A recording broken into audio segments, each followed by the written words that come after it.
আজকে আমরা ক্লাস 10 মাধ্যমিক ভৌতবিজ্ঞানের একটা আমরা গুরুত্বপূর্ণ বিগত বছরের প্রশ্নের সমাধান করতে চলেছি, যেটা মূলত পর্যায় সারণী চ্যাপ্টার থেকে। তো এটার সমাধানটা কীভাবে হবে সেটা আগে প্রশ্নটা তোমরা দেখে নাও। ABC তিনটা একটা মৌল, তিনটা আলাদা আলাদা মৌল, যাদের পরমাণু ক্রমাঙ্ক বলা আছে চলরাশি দিয়ে বলা আছে, মানে n+2 n এবং n+1 বলা আছে, নির্দিষ্ট বলা নেই। বলছে কি বি একটি নিষ্ক্রিয় গ্যাস। ঠান্ডা মাথায় এগুলো করতে হয়, ভাবতে হয়, লজিকের সঙ্গে অনায়াসে সমাধান হয়ে যায়। আমি সমাধানটা দেখাচ্ছি। এ ও সি পর্যায় সারণীর কোন শ্রেণীতে অবস্থান করবে? শ্রেণী মানে উপর থেকে নিচ বরাবর যে হয়, এগুলোকে গ্রুপ বলি আমরা। এদের মধ্যে কার বিচরণ ক্ষমতা বেশি? এ ও সি যুক্ত হয়ে যে যৌগ গঠন করে তার সংকেত দেখো। এগুলা লেজুর লেজুর 2-3টা কোশ্চেন এখানে আছে, এক নাম্বার করে অ্যান্সার থাকবে 3 নাম্বারে। তো এটাকে আমরা সমাধান কী করে করবো? n+2 n এবং n+1 মানেটা কি? আমি যদি এনকে ভাবি কত ভাবে, আমি যদি এনকে ভাবি 18, তাহলে n+2 কত হবে? 20 হবে। তাহলে n+1 কত হবে? সেটা হবে আমাদের 19 হবে। এখানে এনটা কাকে বোঝাচ্ছে? আমি n=18টা আমি ভাবলাম, এমনি আর কি ধরলাম আমাদের সুবিধার্থে, ঠিক আছে?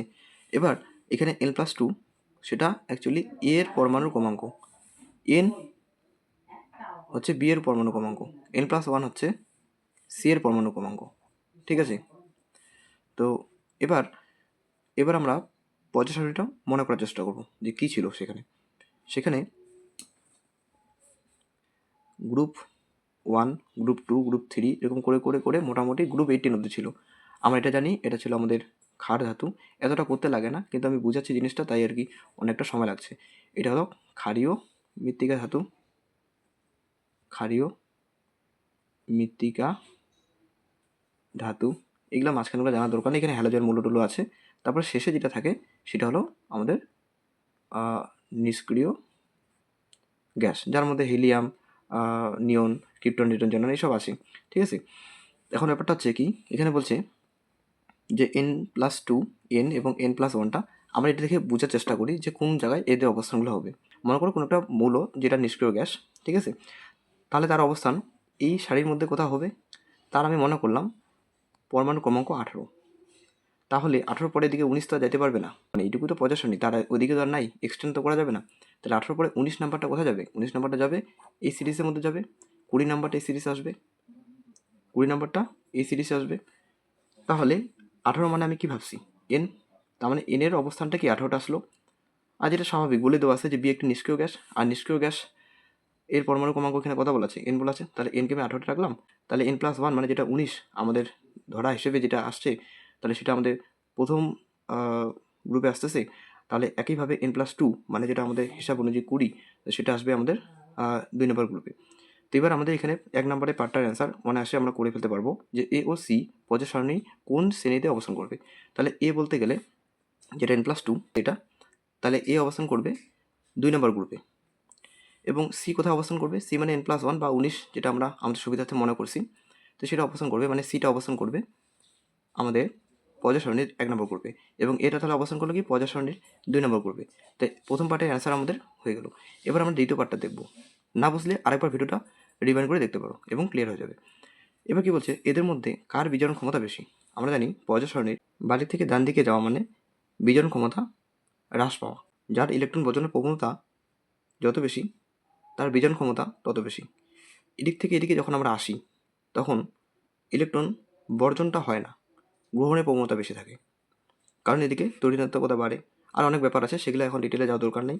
তো তাই তার বিজারণ ক্ষমতা কিন্তু এদিক থেকে এদিকে আসাতে হ্রাস হচ্ছে। এটুকু মনে রাখতে হবে, ডান দিকের যে মৌলগুলো থাকবে, যতগুলো থাকবে সবগুলোরই কিন্তু বিজারণ ক্ষমতা কম হবে, মানে এদিকের বিজারণ ক্ষমতা কম আর এদিক তার বিজারণ ক্ষমতা বেশি।